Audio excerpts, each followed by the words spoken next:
Salmo 65:11 dice: con tu bondad engalanas el año, a tu paso vas esparciendo abundancia.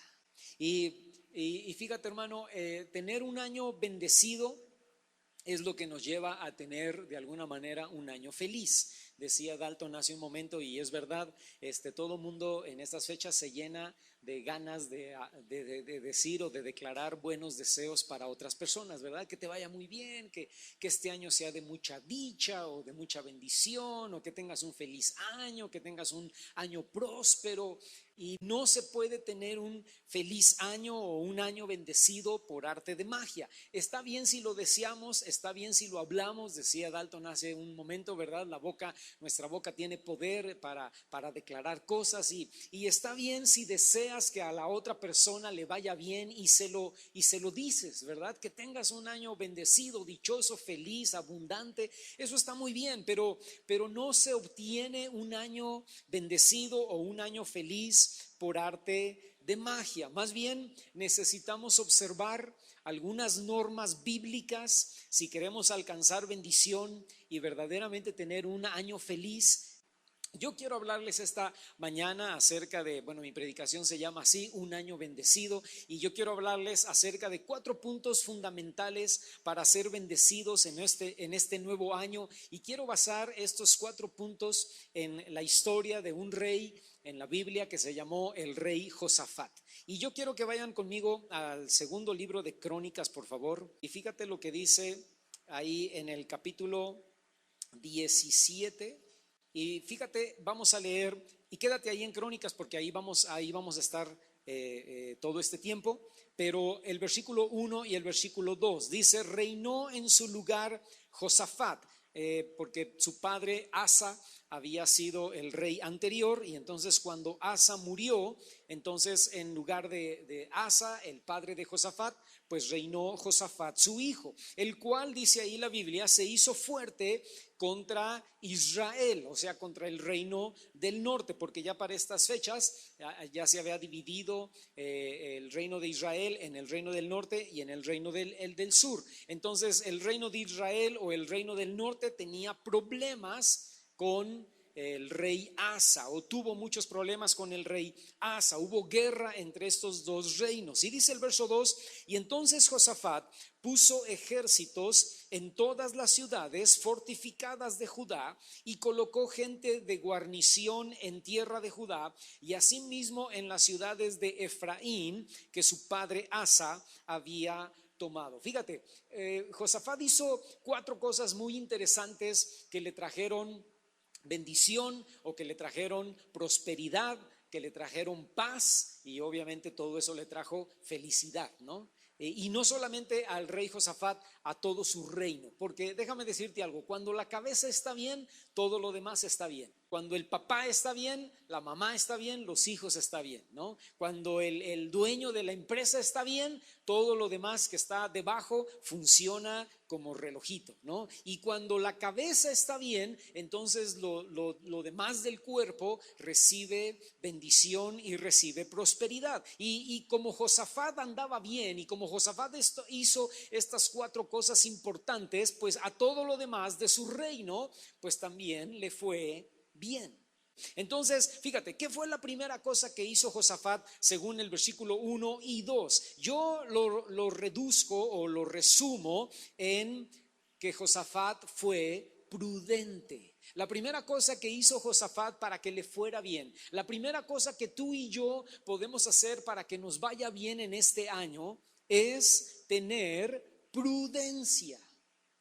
Yo te estaba diciendo hace un momento, en el tiempo de Asa, el padre de Josafat, hubo guerra contra el reino del norte o el reino de Israel. Así que la primera cosa que hace Josafat es poner ejércitos y guarniciones alrededor de sus fronteras. No quería él iniciar una guerra, solo se estaba protegiendo, solo estaba tomando todas las medidas necesarias para que el ejército enemigo no lo tomara desprevenido. Josafat estaba siendo prudente.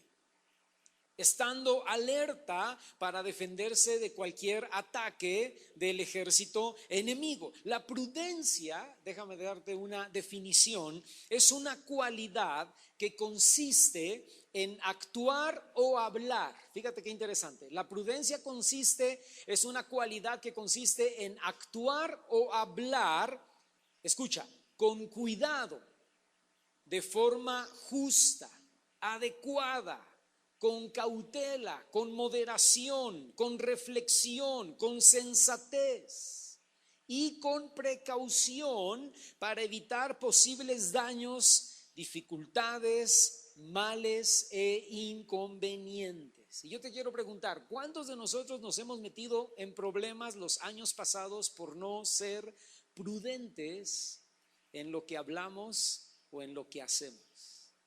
La falta de prudencia trae consecuencias. La falta de prudencia trae problemas. Proverbios capítulo 21, verso 23, si quieres te lo leo, dice: el que guarda su boca y su lengua, su alma guarda de angustias. Y tú y yo, hermano, bueno, tú no, porque tú sí eres buen cristiano, pero yo, de repente, rápido quiero dar mi opinión, rápido quiero decir lo que pienso, rápido quiero decir lo que es justo. Y rápido también me he metido en muchos problemas, hermano, por abrir mi bocota, ¿verdad? Y escúchame, dice Proverbios 21, 23, el que guarda su boca y su lengua. En un dicho popular mexicano sería, en bocas cerradas no entran moscas, ¿verdad? Entonces, el que guarda su boca y su lengua, dice Proverbios 21, 23, su alma guarda de angustias. Y a veces, hermano, te vuelvo a repetir, nos va mal porque no somos prudentes cuando hablamos. Fíjate cómo dice, sin perder de vista ahí, Segunda de Crónicas, capítulo, ¿qué estábamos leyendo? Capítulo 17. Ve conmigo a Santiago, capítulo 1, versículo 19. Fíjate cómo lo dice Santiago. Por esto, mis amados hermanos, todo hombre y toda mujer también, ¿verdad?, sea pronto para oír, tardo para hablar y todavía más tardo para airarse o para enojarse. Y nosotros somos al revés, ¿no? Somos rápidos para enojarnos, rápidos para hablar y muy lentos para escuchar. Y Santiago dice, no, debe ser al revés. Debe ser prudente y ser pronto y rápido para oír y poner atención a lo que la otra persona te está diciendo, pero ser tardado para hablar y más tardado todavía para enojarte o para airarte. Si queremos tener un año bendecido, hermano, necesitamos ser prudentes y aprender a escuchar más y hablar menos. Alguien una vez dijo que Dios nos dio 2 orejas y una boca para escuchar el doble de lo que hablamos. Entonces, este año aprende, hermano, o este año aprendamos, seamos prudentes para escuchar, aprender a escuchar más que lo que hablemos. Y que cuando hablemos, pues sea lo correcto, lo adecuado, lo que pueda bendecir a la otra persona. Ahora, y no solamente debemos ser prudentes al hablar, sino también al actuar. Debemos ser prudentes en el hogar, debemos ser prudentes en la familia. Fíjate, debemos ser prudentes en lo económico. ¿Cuántos se votaron ya todo el aguinaldo y ya no les quedó dinero para el 3 de enero? ¿Verdad? ¿Por qué? Porque no fuiste prudente. Escúchame, necesitamos ser prudentes con lo poquito o con lo mucho que nos llega de dinero a nuestras manos. No es fácil tener dinero, ¿verdad que sí? No es fácil adquirir dinero, cuesta trabajo, hermano. Es muy fácil despilfarrarlo, ¿verdad? Es muy fácil gastarlo, pero es muy difícil recolectarlo. Entonces necesitamos ser prudentes. Algunos no les ha ido bien en los años pasados en lo económico porque no han sido prudentes en cuanto a gastar el dinero. Y yo siempre les he dicho, Mireya me ayudó mucho a mí cuando recién nos casamos, ¿verdad? Me ayudó mucho para administrar el dinero. Ella fue la que me enseñó todo este rollo de los sobres, ¿no? Y más o menos después de los 6 meses, no sé si les he contado esta historia, yo quería dirigir el dinero porque yo era la cabeza y yo era el varón, ¿verdad? Y entonces yo quería tomar las riendas de la lana y como yo aprendí de mi papá y mi papá se gastaba todo lo que le llegaba a la mano, pues yo también así era los primeros 6 meses de matrimonio, ¿no? Y entonces Mireya me decía, estamos mal, estás mal, ¿verdad? Tú silencio, ¿verdad? Yo soy la cabeza y yo soy el hombre y yo soy el que administro, ¿no? Y ella me decía, haz lo que quieras, pero estamos mal, nos vamos a ir a la bancarrota. Y entonces, cuando pasaron los 6 meses y yo vi que ya no me estaba alcanzando el dinero, dije, a ver, entonces, ¿tú cómo le harías? Y me dijo, mira, ven. Y entonces nos sentamos en una mesa, me acuerdo bien, una mesa de la cocina que teníamos chiquita, y dijo ahí, a ver, vamos a poner aquí, ¿cuánto ganas tú? ¿Cuánto gano yo? Y ahí pusimos todo el dinero y dijo, y ahora mira, compré estos sobres. Y yo me reí, en serio, ¿verdad? Y yo le dije, ¿cómo crees? O sea, esto no va a funcionar. Y dijo, a ver, silencio, déjame hablar, ¿verdad? Y entonces empezó a meter en los sobres dinero y dijo, aquí en este sobre vamos a apartar el diezmo, aquí en este sobre vamos a apartar la renta, aquí en este sobre vamos a poner para el pago de la luz, aquí en este sobre vamos a poner para el pago del agua, aquí en este sobre vamos a poner para el pago del gas, gasolina, ¿verdad? Y fue rotulando los sobres y fue metiendo ahí, dijo, no sé, por ejemplo, gastamos por decirte algo, ¿no? 400 pesos de luz cada 2 meses porque es bimestral, entonces vamos a meter 50 pesos cada lunes, ¿no? O 100 pesos cada quincena. Y entonces ahí iba ella metiendo en los sobres, se trajo una cajita de zapatos, ¿no? Y ahí en la caja de zapatos metió los sobres y no podíamos tomar, ¿verdad? Del sobre de la luz para tacos el viernes en la noche. O sea, era prohibido, ¿no? Y yo le decía, pero porque mi papá me acostumbró así, ¿no? Taquitos, ¿no? Mi mamá era taquera y mi papá también. Veíamos un puesto de tacos, nos parábamos y comprábamos tacos, ¿no? Y entonces yo decía, pero son nada más unos tacos, nada más van a ser 150 pesos. Y decía, no, ese es el sobre de la luz, ese es el sobre de la renta. Y de ahí, no, porque ese dinero ya está gastado. Ese dinero ya no es tuyo, ese dinero ya no existe, ese dinero ya es de la compañía de luz, ese dinero ya es de la persona que nos renta la casa, ese dinero ya es de la compañía del agua. Y me costó trabajo, hermano, pero me amoldé, me acostumbré a lo que ella hizo. Y déjame decirte que es ahora, después de 30 y tantos años de casado, la manera en cómo seguimos administrando nuestras finanzas en nuestra casa, y es la misma manera en cómo yo administro para la iglesia. Eso se llama prudencia. Y si tú eres prudente para gastar, vas a ver la mano de Dios y vas a ver la bendición de Dios.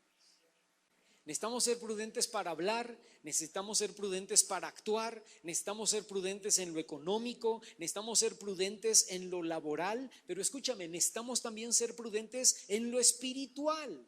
Y para ser prudentes en lo espiritual, la única manera es, te voy a decir 2 maneras de ser prudentes en lo espiritual: la oración y el ayuno. ¿Por qué? Porque la oración y el ayuno son las 2 cosas que nos dan sensibilidad o discernimiento. Y a muchos no les va bien durante el año porque no son prudentes espiritualmente, nunca oran, nunca ayunan, y entonces no hay sensibilidad y no hay discernimiento para ver qué está pasando en lo espiritual alrededor de sus vidas. Tendremos un año bendecido, hermano, si empezamos a ser prudentes, prudentes para hablar, prudentes para actuar y prudentes en lo espiritual.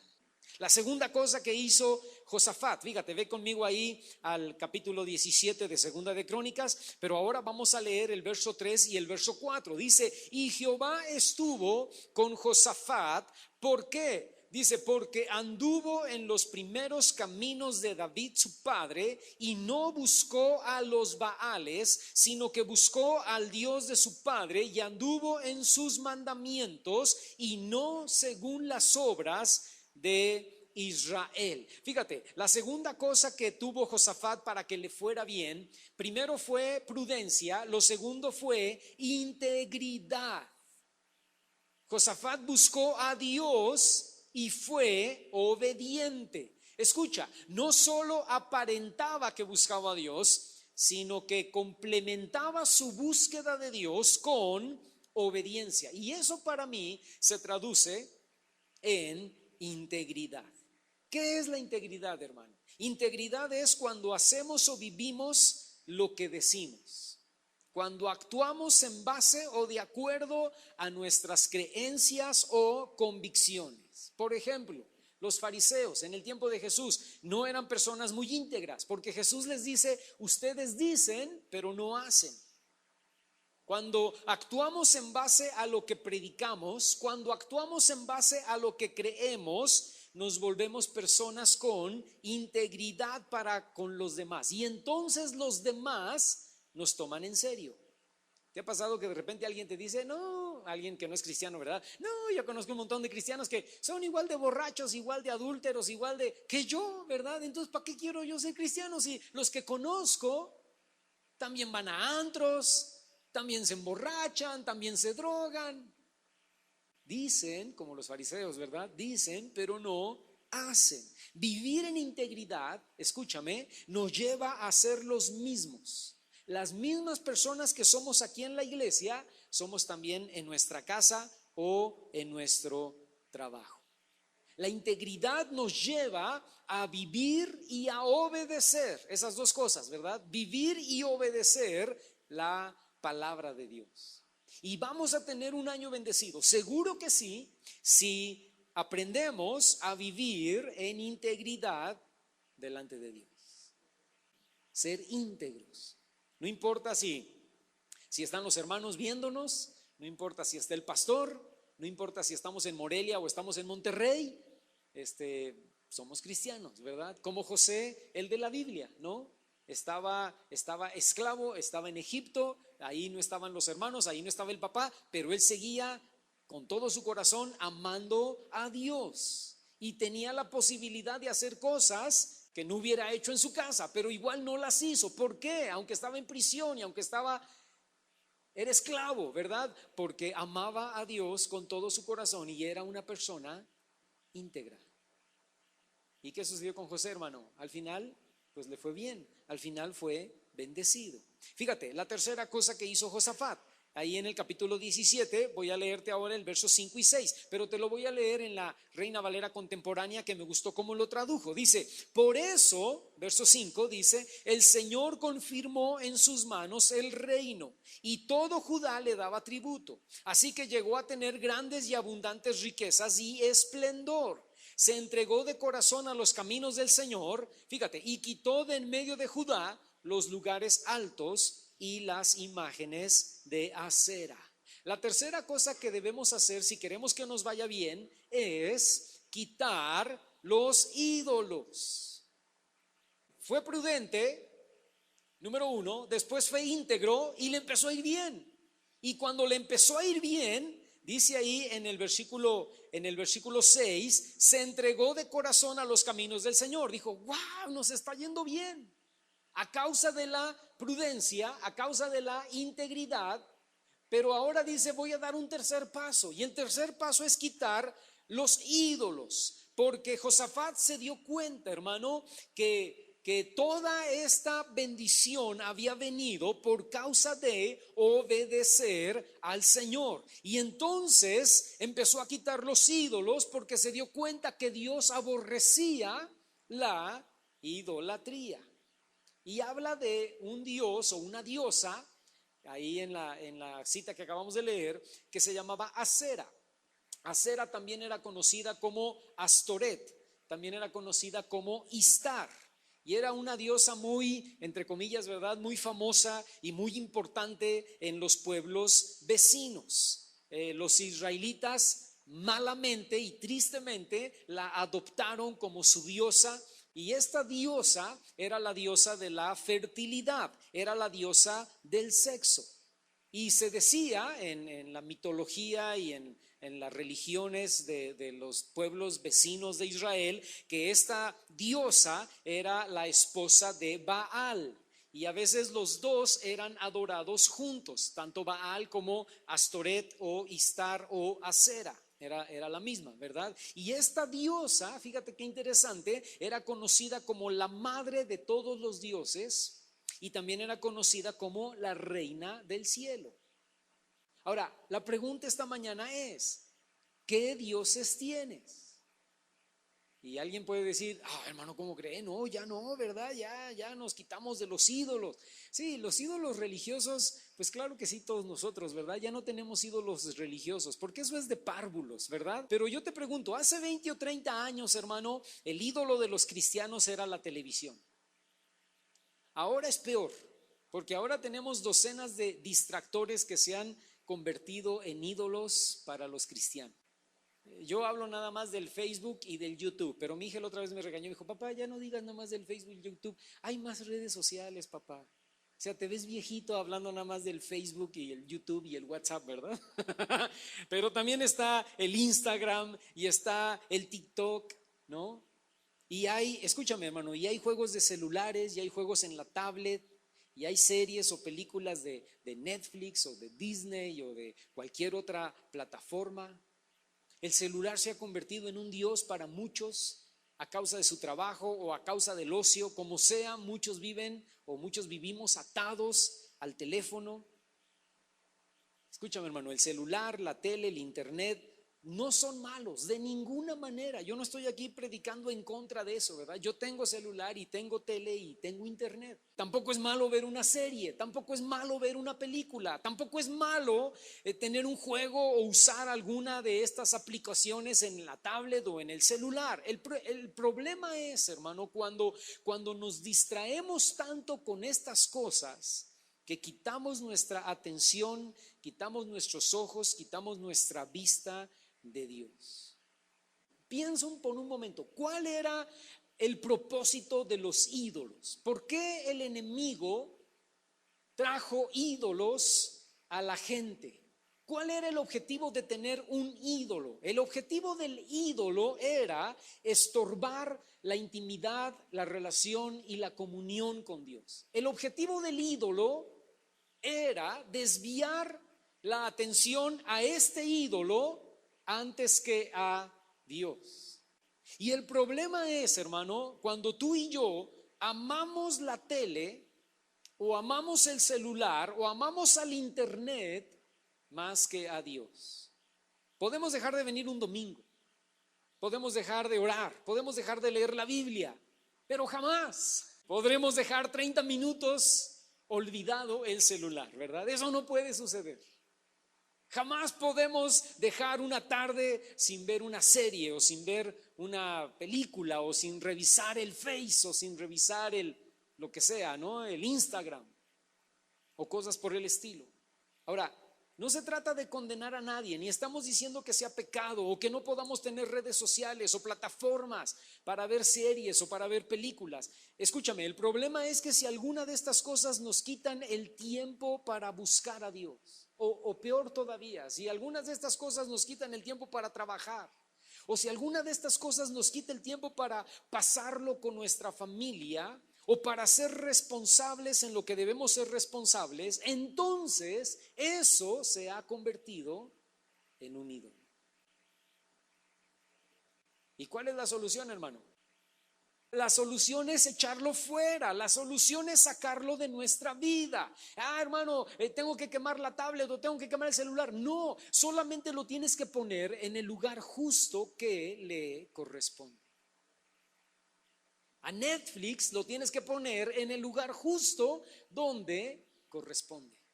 Ahora, y no solamente podemos hacer una idolatría de estas cosas que te acabo de mencionar, también podemos idolatrar a una persona, como por ejemplo un esposo, una esposa, un hijo, un novio, una novia, un artista, un deportista. También podemos tener ídolos de una posesión material, como un carro, una casa, el dinero o el trabajo. Tú y yo vamos a tener un año bendecido si ponemos este tercer punto en acción y sacamos de nuestra vida la idolatría. Yo quiero que pienses esta mañana, ¿qué ha llegado a convertirse para ti en un ídolo? Yo quiero que lo pienses y lo reflexiones esta mañana, ¿verdad? ¿Qué tengo yo como un ídolo en mi vida? A lo cual necesito renunciar, a lo cual necesito yo poner en el lugar que debe estar y quitarlo en primer lugar antes que a Dios, ¿verdad? Muchos me dicen, y yo se los he comentado en otras ocasiones, hermano, es que es difícil leer la Biblia en un año, es difícil tener tiempos de oración. Escúchame, y a veces no lo logramos porque ponemos en primer lugar a estos ídolos que nos quitan el tiempo para leer la Biblia o para orar. Y leer la Biblia y orar nos traería más bendición que una serie de Netflix o que revisar Facebook durante una hora, ¿no? Pero escúchame, hermano, necesitamos poner esto en el lugar adecuado, en el lugar que deben de estar, y entonces vamos a tener, claro que sí, un año bendecido. Y número 4, ve conmigo ahí, Segunda de Crónicas capítulo 17, el versículo 7 dice: al tercer año de su reinado envió sus príncipes Ben-Jail, Abdías, Zacarías, Natanael y Micaías para que enseñaran en las ciudades de Judá. La cuarta cosa que hizo y por lo cual le fue bien fue estudiar la palabra, enseñar la palabra en todo el reino. Y déjame decirte algo, hermano, ser ignorantes de la Biblia nos lleva a caer en doctrinas de error. Yo les he comentado de una iglesia en la que estuvimos en un congreso hace algunos años atrás, Paco y yo, ¿verdad? Que hablaba acerca de poseer la túnica profética de José, ¿verdad? Y hablaban y decían, hermanos, el que quiera la túnica profética de José. Y yo dije, pues ¿dónde la tienen, verdad? ¿De dónde la sacaron? No la tenían, nada más era así que yo iba a orar por ti, ¿verdad? El pastor iba a orar por ti y te daba la túnica del manto profético de José. Yo decía, pero ¿de dónde se sacaron eso, no? Y la gente corría, yo te he hablado de esto, ¿verdad? La gente corría por encima de las sillas al frente para que el pastor orara por ellos por la túnica profética y les impusiera la túnica profética de José, ¿no? Caemos en doctrinas de error por no conocer la palabra de Dios. Pastores que están poniendo hoy en día fechas para la venida de Cristo. Pero la Biblia dice que nadie puede saber el día ni la hora cuando Cristo va a venir. Pero escúchame, la gente es ignorante de la palabra de Dios y caen en este tipo de congregaciones. Y la gente tiene comezón de oír, y por eso estas congregaciones están llenas, ¿verdad? Porque la gente dice, wow, qué maravilla, la túnica blanca de la salvación, ¿verdad? Y se van con la finta. Josafat se dio cuenta, hermano, que por causa de la ignorancia de la palabra de Dios había venido maldición al reino de Judá, y que al mismo tiempo la enseñanza y el conocer y el entender la palabra eran importantes para recibir bendición. Escúchame, solo estudiar la palabra o solo por estudiar la palabra puede venir revelación del Espíritu Santo, y es entonces que se caen las vendas que tenemos en los ojos y nos damos cuenta de la realidad que Dios quiere para nosotros. Y Jesús dice, y conocerán la verdad y la verdad los hará libres. Y tú y yo vamos a tener un año bendecido si buscamos, hermano, leer, escudriñar, estudiar y memorizar la palabra de Dios. Amén. ¿Qué necesitamos para tener un año bendecido? Estas 4 áreas que tuvo, o estas 4 cosas que hizo Josafat. Y fíjate lo que sucedió, versículo 12. Ahí en Segunda de Crónicas capítulo 17, fíjate cuál fue el resultado de todo esto. Verso 12 y 13 dice, iba pues Josafat engrandeciéndose mucho y edificó en Judá fortalezas y, escucha, ciudades de aprovisionamiento, y tuvo muchas provisiones en las ciudades de Judá y hombres de guerra muy valientes en Jerusalén. Como resultado de estos 4 puntos anteriores, Josafat tuvo que construir literalmente ciudades de almacenamiento, porque había abundancia en comida, en provisión, en ejército, etcétera, etcétera. De hecho, si tú lees, no lo leas ahorita, pero si tú lees los versos 10 y 11, dice que nadie se atrevía a hacer guerra en contra de Josafat, y que más aún los enemigos, como por ejemplo los filisteos y los árabes, traían presentes y tributos al reino de Josafat. Es decir, hermano, el reino gozaba de verdadera abundancia y paz. Un año bendecido no viene solo por desearlo. Un año bendecido no viene como resultado de vivir en nuestra propia voluntad. Un año bendecido viene cuando somos prudentes, número 1, cuando vivimos en integridad, número 2, cuando quitamos los ídolos, todo lo que estorba y todo lo que está en primer lugar antes que Dios, y número 4, cuando estudiamos y escudriñamos la palabra de Dios. ¿Quieres que Dios te bendiga este año? ¿Quieres tener un año feliz? Un feliz año, un año bendecido. Vamos a poner en práctica a partir de hoy, 2 de enero, vamos a poner en práctica estas 4 cosas. Pedirle a Dios: Señor, ayúdame, enséñame a ser más prudente cuando hablo, cuando actúo, ¿verdad? Ayúdame a ser más prudente con mi dinero, ayúdame a ser más prudente en mi matrimonio, en mi familia, ayúdame a vivir en integridad, ayúdame a poner en orden, ¿verdad? Las cosas y darles a las cosas el lugar que necesitan, y ayúdame y dame hambre para estudiar y escudriñar tu palabra en este año 2022. Amén, hermano. ¿Sí? ¿Lo queremos hacer? Vamos a ponernos de pie y vamos a orar. Y vamos a decirle al Señor: Padre Celestial, aquí estamos un año más. Estamos al inicio de este año 2022 y pedimos, Señor, que este año tu bendición nos alcance.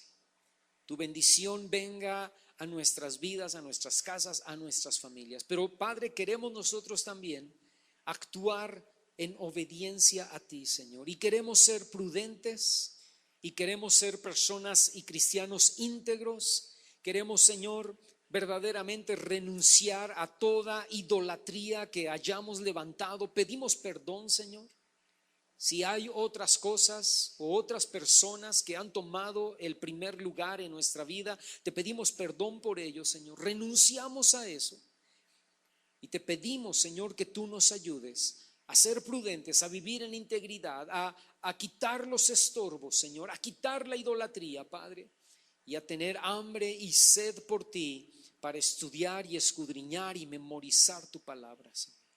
Nos ponemos delante de ti en este inicio de este año, Señor. Pedimos que cambies nuestro corazón y que cambies nuestra manera de pensar y que cambies nuestra manera de escuchar y nuestra manera de hablar y nuestra manera de vivir, Señor. Y que este año verdaderamente podamos ver tu mano de bendición cayendo sobre nuestras casas y sobre nuestras vidas, en el nombre de Cristo Jesús, Padre. Te damos gracias por el año que pasó. Te damos gracias porque aun cuando fuimos en algunas cosas imprudentes y cuando no fuimos íntegros y aun cuando tuvimos idolatría en el año pasado, aún así, Señor, tú fuiste fiel.